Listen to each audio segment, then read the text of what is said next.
Assalamualaikum warahmatullahi wabarakatuh. Baik, kita sambung pelajaran Tauhid dari tajuk syirik. Okey, macam yang Mukadimah bagi tahulah, kita akan sambung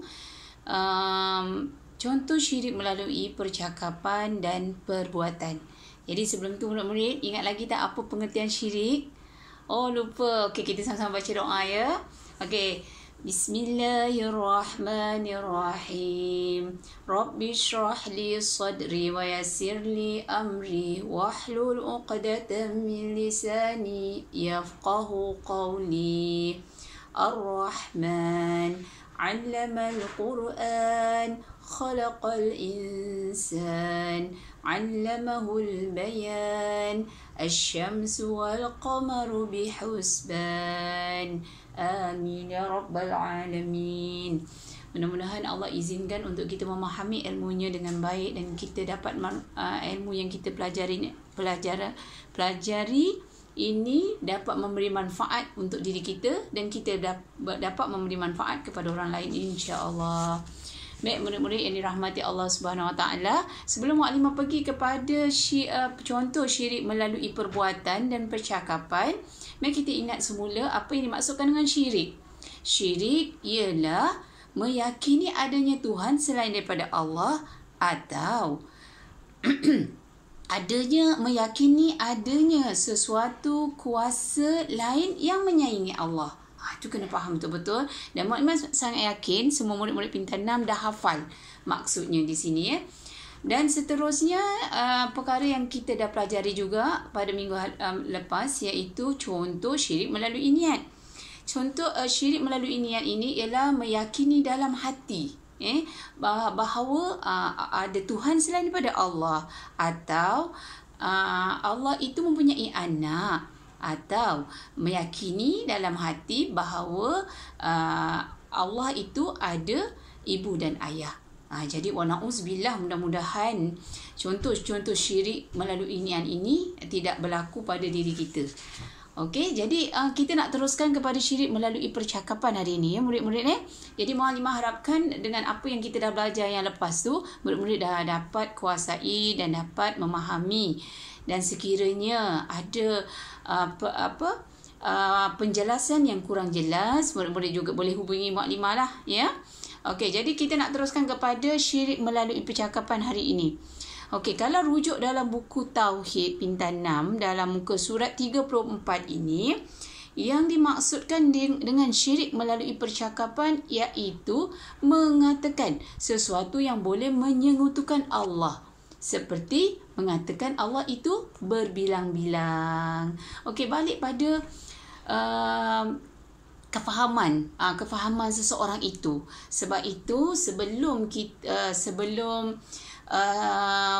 Allahumma salli ala Muhammad, buku ini disusun oleh pihak Jabatan Agama Islam Selangor iaitu JAIS. Susunan ini kalau dilihat memang sangat baguslah, sebab murid-murid telah dikenalkan dulu, telah diajar dulu sifat wajib bagi Allah. Kemudian dah kenal, dah faham betul-betul sifat wajib bagi Allah ini. Kemudian diajar juga pengertian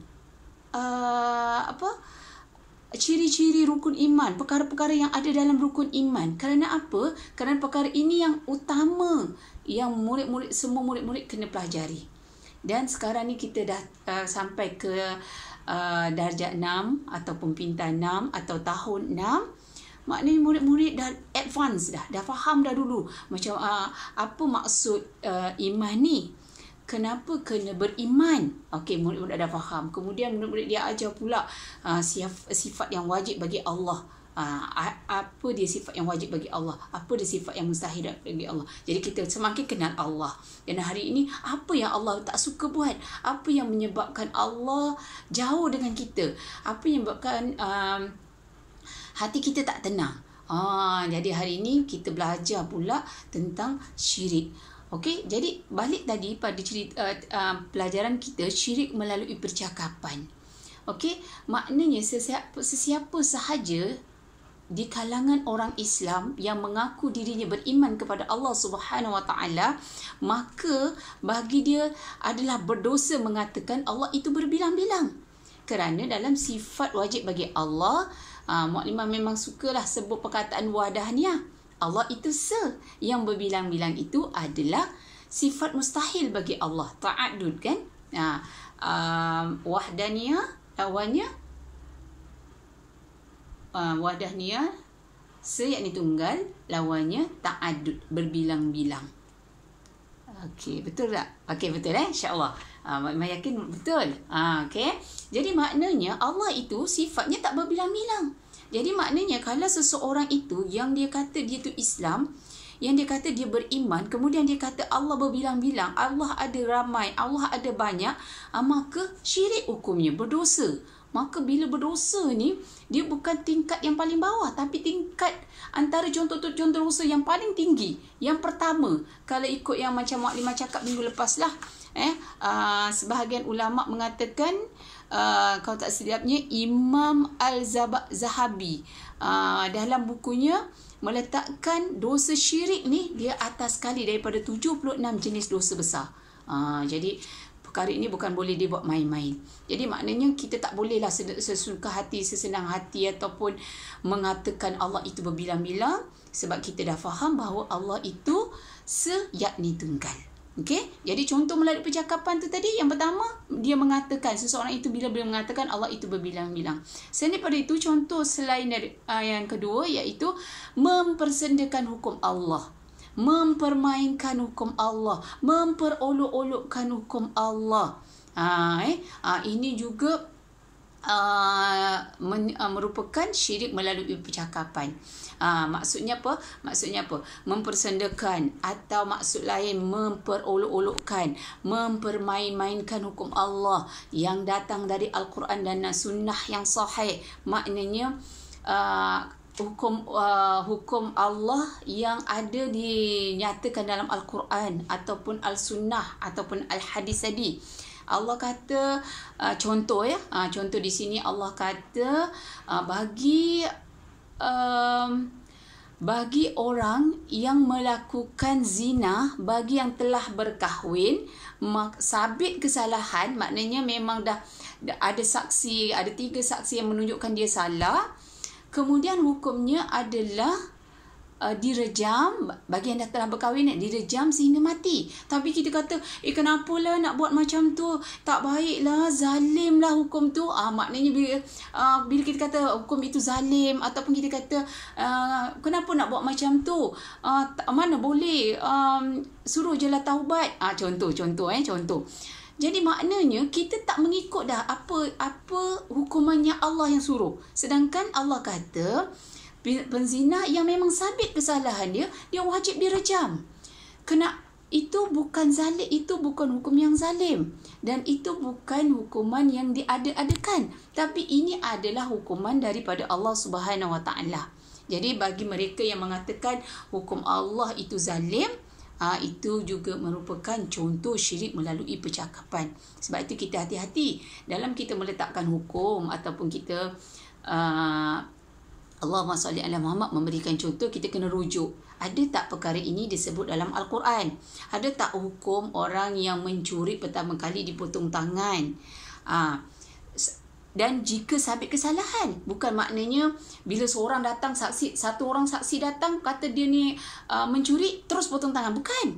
Islam ajar dia ada step dia, step by step. Dia bukan terus memberi hukuman. Tapi kalau kita dengar je, kita kata hukuman ni zalim lah, mana ada macam tu.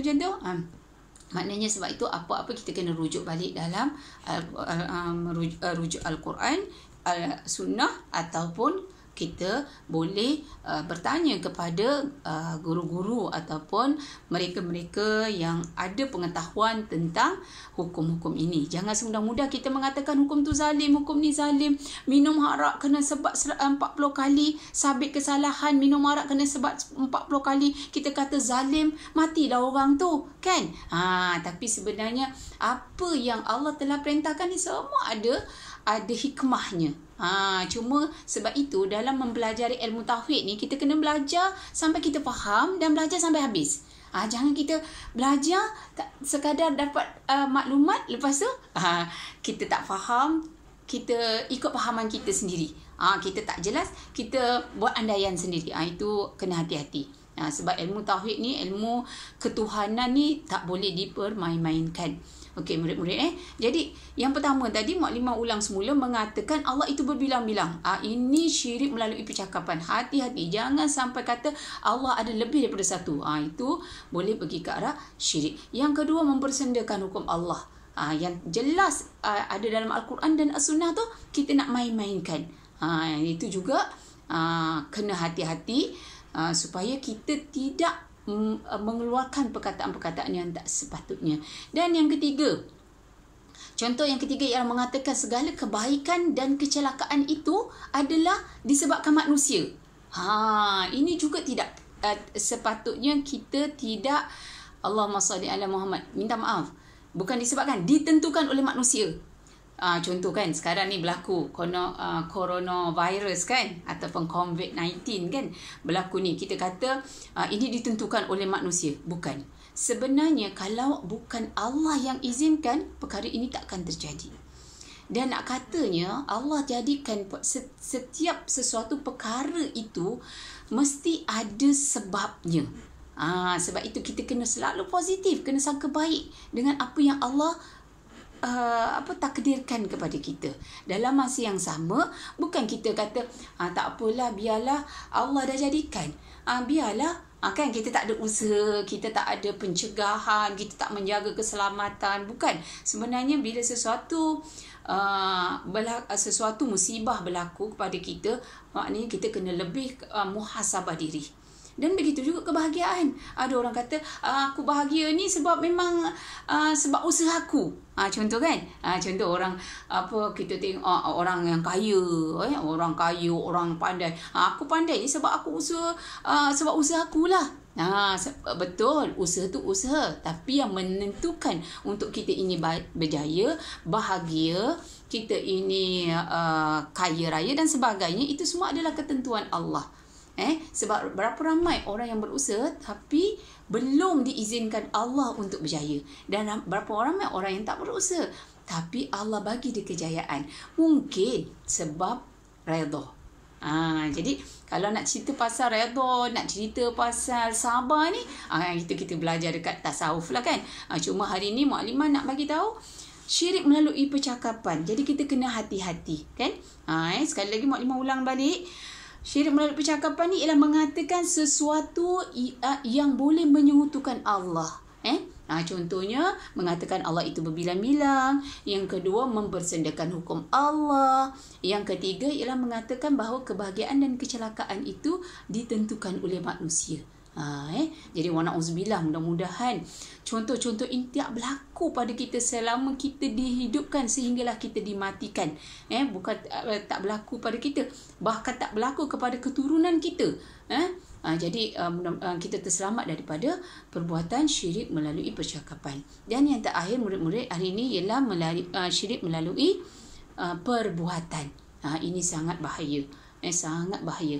Kalau betul-betul kita tidak faham dan tidak ada ilmu ini, kadang-kadang kita terbuat. Wa na'udzubillah. Apa yang dimaksudkan dengan syirik melalui perbuatan? Syirik melalui perbuatan ialah melakukan sesuatu yang boleh menyekutukan Allah. Membuat. Tadi memperkatakan. Syirik melalui percakapan ialah mengatakan. Yang ini perbuatan, maknanya melakukan sesuatu yang boleh menyekutukan Allah. Contohnya apa? Contohnya menyembah selain daripada Allah. Maknanya kalaulah dia dah mengaku, seseorang itu telah mengaku dia ni orang Islam, orang yang beragama Islam, orang yang beriman kepada Allah, kemudian dia menyembah selain pada Allah. Dia percaya seperti apa? Menyembah berhala, menyembah bulan, menyembah matahari, menyembah bintang, menyembah pokok-pokok besar dan apa-apalah selain daripada Allah, maka ini adalah perbuatan yang contoh perbuatan syirik. Wa na'udzubillah, mudah-mudahan kita sentiasa dipelihara oleh Allah, terselamat daripada melakukan perbuatan syirik. Dan selain daripada itu, menelit nasib dan mempercayainya. Contoh, kita tengok kan tangan kita kan. Cubalah nak tengok tangan awak ni. Tangan awak ni kalau jarinya pendek sebelah ni, ini maknanya umur awak tak panjang. Kan kita kadang-kadang terlupa, kita gurau-gurau dengan kawan kita kan. Tapi kalau sekadar itu je tak apa. Tapi kalau kita percaya, kalau macam ni umur saya tak panjang lah, agak-agak berapa tahun saya boleh hidup, macam mana, kan bila kita percaya tu, maka syirik. Tapi kalau kita tak percaya, ya ke? Mana ada umur kehidupan kita, kematian kita kan ditentukan oleh Allah. Kalau kita cakap macam gitu, maknanya kita tak percaya. Itu tak berdosa lah. Tapi kalau kita dah telik, lepas tu kita percaya, tu maknanya berdosa. Jadi kena hati-hati lah ya. Dan kita bergurau-gurau. Kadang-kadang kita kata apa, tengok tu dekat muka awak tu ada tek lalat. Ni tek lalat kalau kat sini ni kahwin dengan orang handsome ni. Contohlah kan. Lepas tu kita percaya. Kita percaya. Tapi sampai bila kita percaya ni, sampai satu masa tu Allah jodohkan kita dengan orang tak percaya. Doa kita rasa frust lah apa-apa kan. Maknanya bila kita percaya tu jadi syirik, berdosa. Tapi kalau kita kata, alah mana ada, jodoh pertemuan tu kan di tangan Allah. Allah yang akan datangkan jodoh kita. Macam tu. Kalau kita balas cakap macam tu, maknanya tak berlakulah syirik. Jadi hati-hati dengan perkara-perkara macam tu. Kadang-kadang kita bergurau-gurau tanpa kita sedari. Jadi Mak Limah nak pesan, elakkanlah daripada melakukan perkara-perkara yang macam ini. Sebab kita takut, kita tak terkawal. Sebenarnya kita macam bergurau kan. Tapi macam Mak Limah cakap tadi lah, bila kita dah menilik, kemudian kita percaya, itu hukumnya berdosa. Okey, dan seterusnya, menyembah busut. Pernah dengar busut? Busut tu apa? Faham tak busut tu apa? Busut ni macam mana Mak Limah cakap? Biasanya busut ni dia ada kat dalam hutan. Dia bukan pokok. Pokok besar. Macam mana Mak Limah cakap biasanya kepahaman orang-orang lama yang tak ada ilmu ni, mereka beranggapan menyembah busut itu ataupun meminta sesuatu di busut ni tadi, ataupun pokok-pokok besar, ini boleh mendapatkan pertolongan. Maknanya nak bila katalah ahli keluarganya ada yang sakit tak baik-baik, pergilah cari pokok besar ataupun busut. Busut ni Mak Limah nak cakap macam mana? Dia bukan macam tunggul kayu, tapi tunggul kayu yang besar, kalau tak silap Mak Limah lah kalau tak silap Mak Limah. Tapi kalau Mak Limah tersilap, nanti Mak Limah cuma check balik lah. Tapi cuma Mak Limah faham ni, busut ni tempatnya di hutan. Biasanya hutan besar lah kan. Hutan-hutan besar yang ada pokok-pokok besar. Kemudian Allahumma salli ala Muhammad.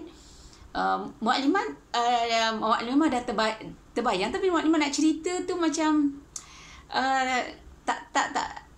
Mak Limah macam ni, Mak Limah tak dapat nak bagi tahu ayat yang gambaran yang sebenar keadaan busut tu. Tapi insya-Allah nanti kalau Mak Limah dah jumpa, nanti Mak Limah bagi tahu. Tapi murid-murid sebenarnya boleh je Google ataupun tanya dengan mak ayah apa yang busut tu macam mana.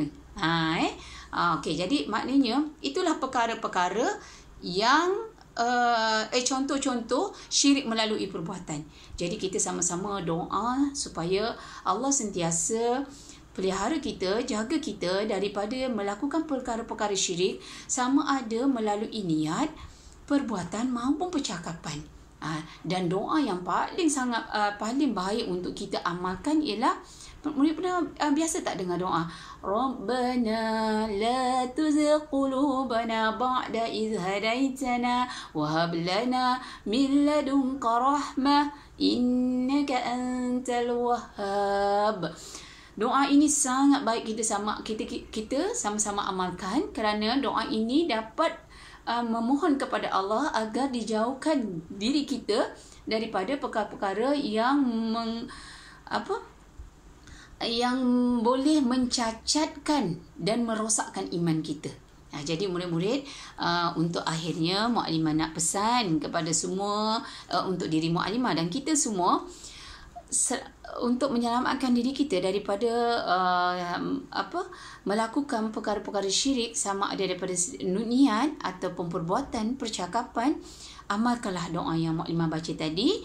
Sekali lagi Mukadimah baca, Rabbana la tuzigh qulubana ba'da idh hadaitana wa hab lana min ladunka rahmah innaka antal wahhab. Okey, untuk hari ini itu saja perkongsian ilmu daripada tajuk syirik. Murid-murid boleh rujuk dalam buku Tauhid Bintang 6 muka surat 34-35 untuk murid-murid lebih faham apa yang Mukadimah sampaikan. Dan jangan lupa amalkan doa untuk mengelakkan kita daripada Allahumma salli ala Sayyidina Muhammad, doa yang boleh menjauhkan kita daripada perkara-perkara yang mencacatkan iman kita. Okey, itu saja murid-murid. Sekali lagi Mukadimah pesan, baca, fahamkan dan hafal. Wallahu alam. Assalamualaikum warahmatullahi wabarakatuh.